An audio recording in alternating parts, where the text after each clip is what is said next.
I just finished a briefing with the National Hurricane Center. Based on the 5 o'clock weather update, we know Matthew is moving more west toward Florida. Exactly what we've been seeing the last couple days. It's about 400 miles southeast of Palm Beach County. The projected eye of the storm is extremely close to Florida now. Matthew has maximum sustained winds of 120 miles per hour. It remains as a Category 3 hurricane and is expected to strengthen as it gets closer to Florida. We will likely start to see impacts on our state within the next 24 hours and last through the weekend. That means people have less than 24 hours left to prepare, evacuate, and shelter. There are hurricane warnings and watches along the entire east coast of our state.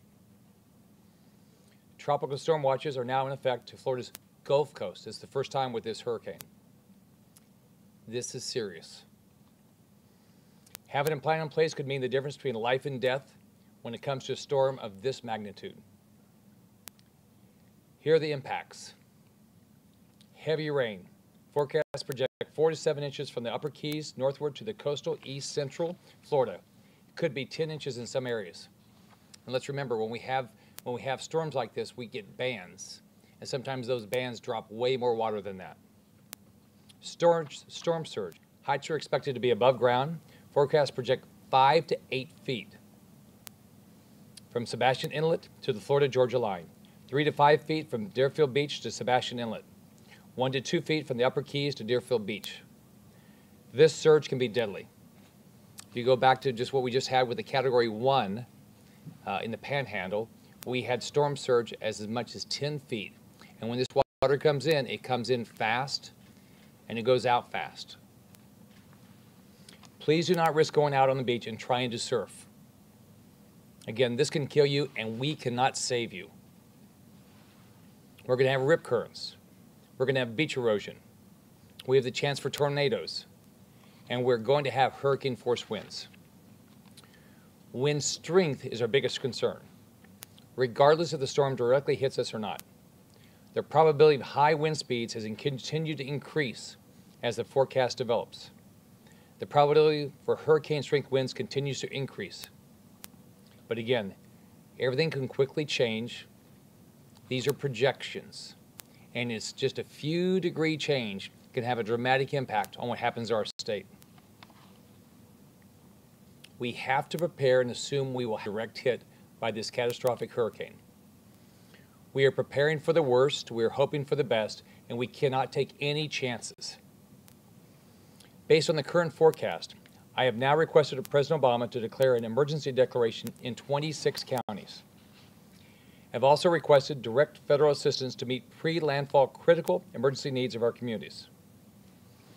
This includes resources from the federal government, including food, water, and tarps. I hope the President quickly responds. Based on the current forecast and to shift more towards Florida, I am activating an additional 1,000 members of the National Guard. That means 1,500 members of the National Guard are now activated. Per my direction, they are currently stationed in North, Central, and South Florida, so they can be deployed immediately. In addition to this, we have over 6,000 members of the National Guard ready to be deployed if needed. Based on the current forecast, I directed the Department of Transportation to suspend all tolls in the affected areas of the state. This includes the entire Florida Turnpike, Alligator Alley, Central Florida Expressway Authority, and the Miami-Dade Expressway Authority. This expands my direction from this morning that only included suspension of tolls in counties with evacuation orders. I have directed state staff to be deployed into every eastern coastal county to help assist with the recovery and response efforts. The state has water, food, and other life-saving materials stationed in North, Central, and South Florida. These resources will be able to be deployed in affected areas immediately. I have directed state offices to be closed on Thursday and Friday in 26 counties along Florida's east coast. I have directed 45 state parks to be closed, all parks located east of 95 and in the Florida Keys. This is a dangerous storm. It is never too early to evacuate. If you live in a low-lying area, if you live on a barrier island, or if your area is prone to flooding, get out. Don't wait for an order. Get out now. You're going to see traffic pick up as more people take this seriously, and we go from voluntary to mandatory evacuations. So if you know you're going to evacuate, don't wait to evacuate. Get out now. It could be the decision between life and death. Current evacuations include Palm Beach County, voluntary evacuations have begun. Broward County, voluntary evacuations for mobile homes and low-lying areas have begun. St. Johns County, mandatory evacuations begin at 6 a.m. tomorrow for barrier islands and low-lying areas. Duval County, evacuations have started for Jacksonville Beach, Atlantic Beach, and Neptune Beach. Brevard County, mandatory evacuations for barrier islands at 3 p.m. today. St. Lucie County, voluntary evacuations have already started. Mandatory evacuations begin tomorrow morning. And here's if after the 5 o'clock conversation with the National Hurricane Center, everything's getting moved up because what everybody's seeing is this is getting closer and closer and closer to our coast. Flagler County, voluntary evacuations have already started. Indian River, voluntary evacuations have started for barrier islands. Mandatory evacuations begin tomorrow at 8 a.m. for barrier islands, mobile and manufactured homes and low-lying areas. Martin County, mandatory evacuations are in effect for Sewell's Point, Hutchinson Island, Jupiter Island, and mobile homes. And just think, once these go to mandatory, think of what the traffic's going to be like. So move now. Nassau County, mandatory evacuations begin at 6 a.m. tomorrow for beaches and coastal areas. Volusia County, voluntary evacuations of barrier islands today. Mandatory evacuations begin tomorrow morning. Miami-Dade County, voluntary evacuations for mobile homes. I've spoken to all 67 Florida counties and stressed to them the importance of getting their evacuation plan ready now. Life safety is our #1 priority. The state stands ready with resources to help counties with safe sheltering and evacuation if any local communities need it. One of the issues we're going to deal with, we're going to have a lot of people evacuating, so we're working diligently to get these shelters open and get them staffed. Our #1 priority is safety. The storm has already killed multiple people, and we should expect the same impact in Florida if people do not take this seriously. I can tell you, after Irming, just south of us, there was a mandatory evacuation area. A lady didn't evacuate. It got up to 1.5 feet. She stayed in her house because she had 4 pets. Got to 1.5 feet. She realized she was going to die. She walked outside. It got up to, I think, 3.5 to 4 feet in her house. If there hadn't been a high water vehicle 2 doors down, she would have died. The water came in fast and moved out fast. She would never have survived. If an evacuation order is issued for your area, leave immediately. Once the storm comes, we can't put first responders at risk to save your life. If you make a decision not to leave, we cannot send somebody in to save you and put their life at risk. You must leave before it's too late. Think about it. We can rebuild your house. We can rebuild your business. We cannot rebuild your life. Follow the directions of your local officials. This is serious, and your safety depends on you being prepared and staying alert to all warnings and orders. Many coastal counties are preparing to open shelters today and tomorrow.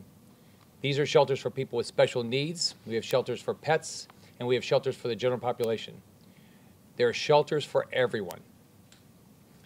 I encourage everyone to download the free American Red Cross emergency app. It shows any open Red Cross shelters in real time. The Red Cross has 97 shelters scheduled to be open throughout Florida over the next 2 days.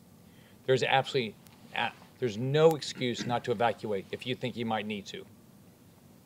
If you're on Florida's East Coast, you should know now where you will go if you have to evacuate. Think about this. Don't wait until you lose power and then think, oh, where am I going to go?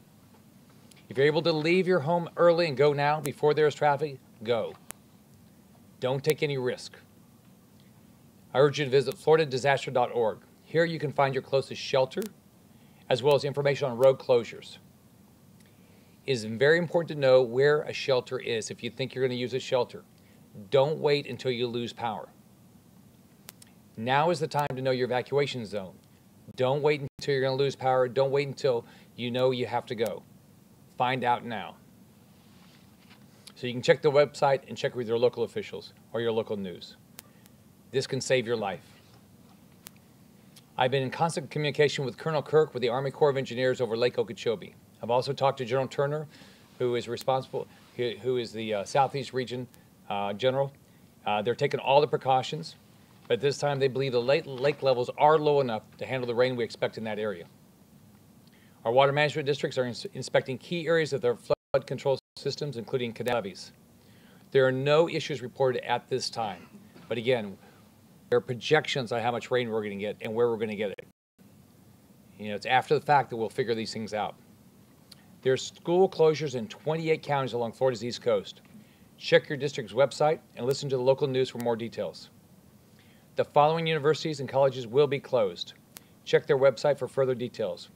FAU, University of North Florida, University of Central Florida, Embry-Riddle, Nova, Eastern Florida State College, Broward College, Daytona State College, Florida State College at Jacksonville, Indian State River College, Miami-Dade College, Palm Beach State College, Valencia State College, Barry University.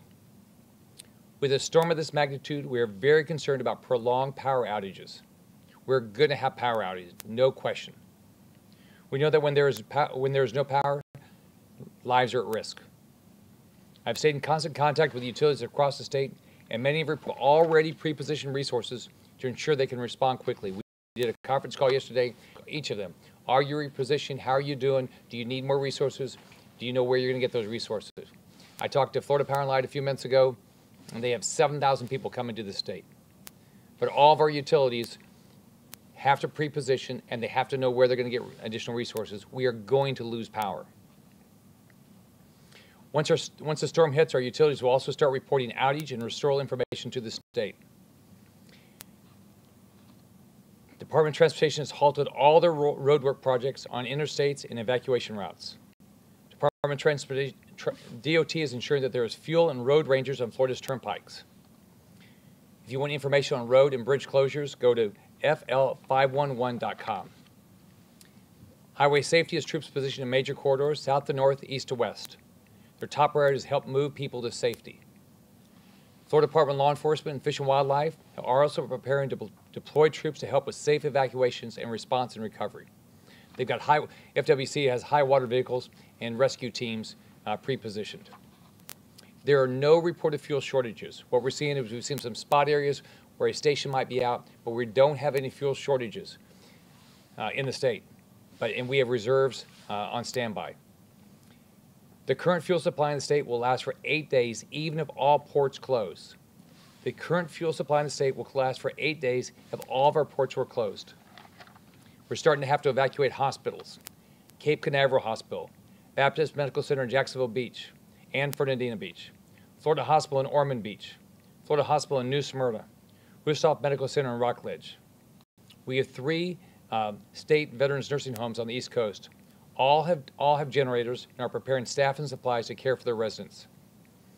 Visit Florida is working with tourists to make sure, and local tourism officials to make sure all of our tourists know what they should do.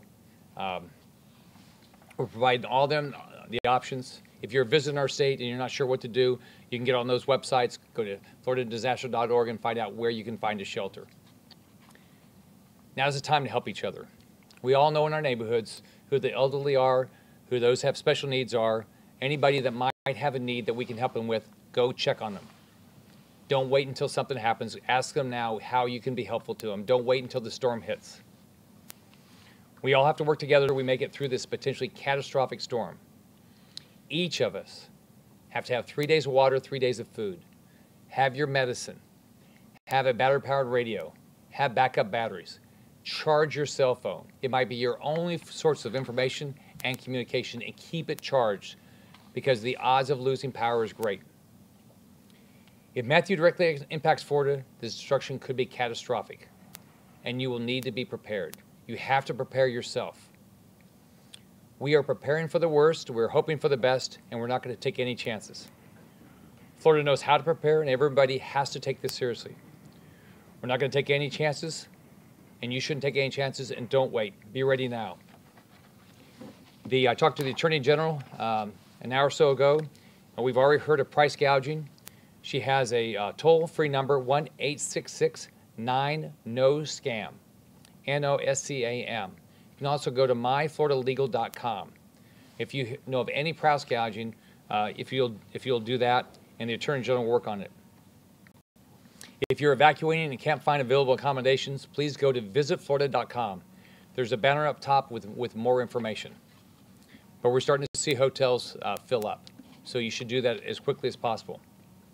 Again, if you think you're going to need to evacuate, don't wait.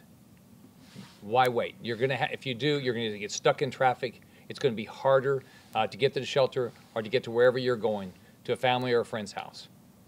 We're focused on protecting life. We're going to continue to provide updates on this life-threatening storm as it develops and approaches our state. If you live in an area that will not be impacted by the storm, and now we're starting to see so much of the state that it looks like might be impacted, and want to volunteer, go to redcross.org. I'm going to get my next briefing from the National Hurricane Center first thing in the morning, and we'll be continuing to brief on the weather all night by the state meteorologist. I'll be back in Tallahassee to monitor what's happening tonight, and we'll figure out what we're going to do tomorrow. But everybody's got to take this seriously. It keeps heading west. It keeps getting closer to our coast. We have to assume we're going to have a direct impact. I'll be glad to answer any questions anybody has. Governor, for many people, this is the first time they've Absolutely. Of this nature. They hear evacuation, they're taken off. Where would you suggest they go? I mean, we have one shelter open in Duval County, but right now, and with hotels filling up, where do they go?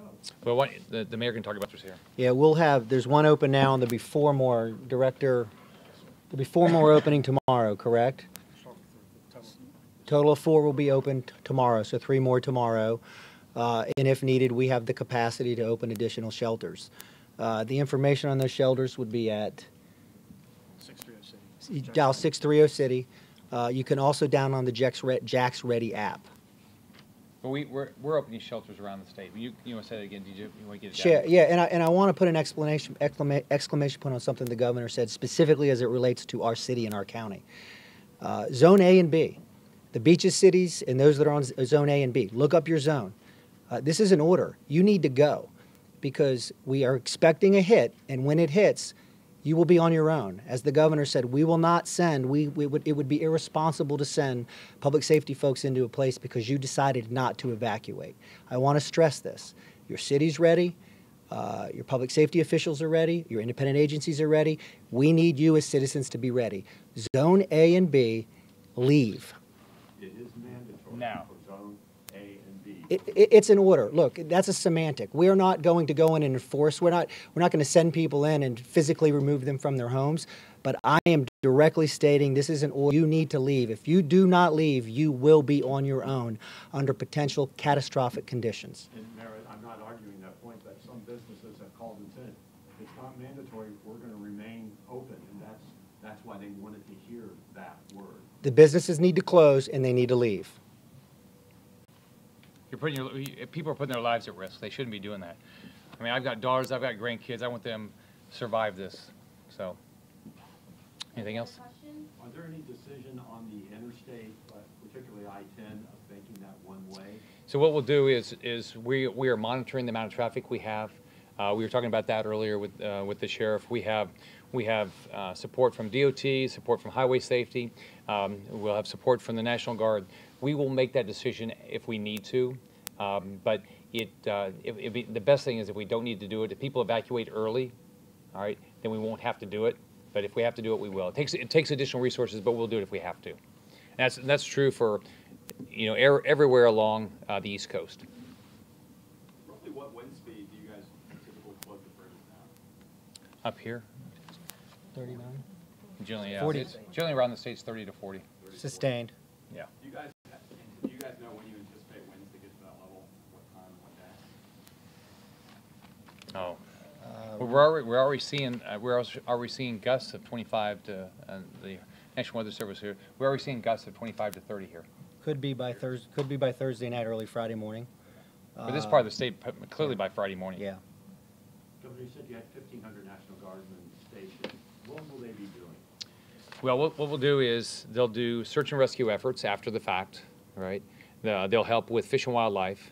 What we did with Ermine is we went south and north, and afterwards they worked together to do all the search and rescue together. But on top of that, they'll work on roads, they'll work on public safety, but they'll be working with the local community. So as an example, when we met before, this will be directed by your sheriff, but they will provide whatever resources you need with law enforcement. Governor, you've asked everyone to get prepared, and I know up here today there were stations running out of gas, and what was happening further south yesterday. Have you been monitoring that and making sure there's... Yeah, we've talked to the fuel suppliers. There's plenty of fuel right now. There'll be isolated instances where somebody will be out of gas, but there'll be more gas coming in. We've pre-positioned fuel, so we don't believe we're going to have an issue with fuel. So yeah, but it's no different than there's some of the grocery stores have been out of water for a short period of time, but we're not short of water. There might be a shortage for a short period of time. I mean, we've seen some of the pictures of the shelves, but they're filling back up. I know you asked. And plus, we have plenty in store. We have plenty of water ourselves if we had it. You asked for the federal declaration of Right. emergency, but has FEMA been in touch with you? Are they positioned anywhere? So FEMA is our State Emergency Operations Center. They have, I think there were probably 3 people there this morning when I left, and so they've been there for probably the last 3 days. So they're working directly with us with regard to this, but the decision is clearly at the presidential level. It's not a decision by FEMA. It's a decision by the president. And why do you need that? I know you've declared a state of emergency. Why do you need that? What you do, I mean, they provide additional resources. So far, there'll be more that we need, but so far it's food, water, and tarps. That's our initial issue. I mean, but you just go through. Now it's a preparation side, and then you're going to go to the restoration side. And so, well, we're going to hopefully won't have the rescue side. Hopefully everybody's going to get prepared, and we're not going to be rescuing people, but we'll be dealing with that, and then we're going to restore. I mean, one of the big issues we're going to lose power. I mean, if you stop and think about the East Coast, we haven't had a storm like this in a long time. And so you're going to have, there's a lot of trees that are going to be down. It's going to put down a lot of power lines. I mean, if you go to just look at what happened with Ermine, it was Category 1, and people were without power for 6 days in Tallahassee, and they weren't even on the coast. So that tells you what happens afterwards. So we're going to lose power. There's no question about it. We'll take one more. Thanks, everyone. We do have other questions for the city. I know the governor has to leave. But Thank you, Governor. Yeah. And I think after the Q&A, the sheriff and his team are going to update you on traffic flow. that was the situation we wanted to have, that if you could tell us what, with people leaving now, what's happening, what is it, what's going on with our evacuation locally. Sure, and you guys feel free to stay or go or however you want to do it. It's up to you guys. So Okay, we're going to, you need anything else from us? Well, we were live on air right now that there were people, if they're being told to evacuate, do anything different with the roads here locally? no, so we just like this morning, nothing's changed from this morning when we talked about using some alternate routes. You know, think about ways are going to be the most filled up at this point. So what we've done all day is monitor traffic. Obviously, we monitored that through rush hour as well. We had a rush hour today, like we do every day, with some rain involved. So it created some typical challenges for us. We are continuing to monitor that, and that will be part of the equation when we talk about the contraflow of I-10. If we get to that point, we'll make that decision tonight. We'll discuss it, look at it, talk about the forecast of the storm and who else may be impacted in terms of an evacuation as the storm changes, and it changes every forecast. Something new seems to come up. So we'll constantly evaluate that, and we will get that out ASAP once that determination has been made, if we decide we need to do it. So the routes from earlier today were enough to handle the 200 and some odd thousand people that we had asked to leave. So if everyone did in the timetable that we laid out, we've got plenty of roadway for them to do that. If we add people to that equation, we need to start talking about opening up different. People leaving now, what are you doing for security at the beaches since you've asked them to evacuate? Right. So that's part of our equation as well. So we have resources there. That's also part of what we talked to the state about having the Guard come in and assist us with that. We're not sure how long the beaches will be evacuated. So, if they're 3 days, 4 days, 5 days with, nobody allowed to go back to the beaches, we'll need to reach out to the state for resources to help with that. So, And have they been blocking? I mean, will that be a determination that you will not allow people back in? well, it depends on the damage. It depends on the damage that's been done. It's a constant evaluation. So, yes, if we get there, absolutely, we won't be able to, or we'll have to gauge, temper that and gauge it a little bit to different parts of the beaches. So, something again we have to work with the beaches mayors and the beaches community on, and we'll continue to have those conversations tonight as we roll into tomorrow. Mayor Curry, it wasn't mentioned specifically earlier today, but I know we distinguished A and B, but what about folks in